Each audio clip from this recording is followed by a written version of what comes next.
A single candle was burning at the foot of the tub, and Belinda was slouched inside. There was blood everywhere. She stirred when she saw me and managed to stand up. The sight of her made me drop to my knees.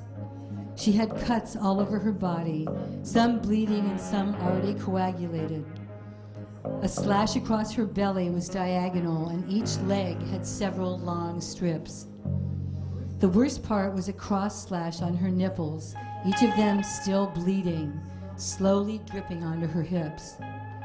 "My God, Belinda, what have you done to yourself?" I cried, trying to stand up. "Don't touch me," she said, brandishing a knife in her hand. A nasty cut on her cheek pulled her lips into a crooked smile. "Come any closer and I'll cut your heart out." The wind hit the house with gale force, and then the last call of the wild, yelping, squealing dogs howled through the darkness, coming closer and closer. I looked at Belinda and she was terrified. "He's out there, isn't he?" she said, stepping out of the tub. I reached out to her and she drove the point of the knife into my arm.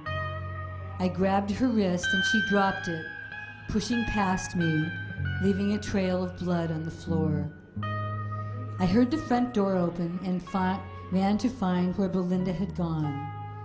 It was easy to follow her down the steps outside, but the bloody trail disappeared when she crossed the grass. The lightning began and a huge surge of electricity hit the sky. Now I could see her, hunched over at the fence at the edge of the cliff.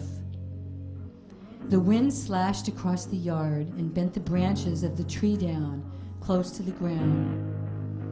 She stood near an old oak tree with frail limbs, and I was afraid she would be impaled or electrocuted. I ran across the grass, screaming her name. She looked up at me and slowly moved closer to the edge of the precipice, holding on to that wobbly little fence. "Get away from there," I shouted, moving slowly. "It's dangerous, Belinda." I wanted to warn her about the fence, but once again the lightning tore across the sky. She stood straight as an arrow, holding her bleeding body out to the elements. "Don't come any closer," she screamed. "Stay back." The tree branch behind her bent with the wind and brushed her shoulder. It knocked her off balance and she lost her footing, coming down on one knee. The fence was pulling away from the wet ground and her body slid toward the edge.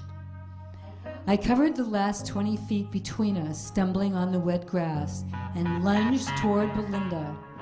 I reached for her just as she grabbed the branch of the tree. It pulled her up and back to safety.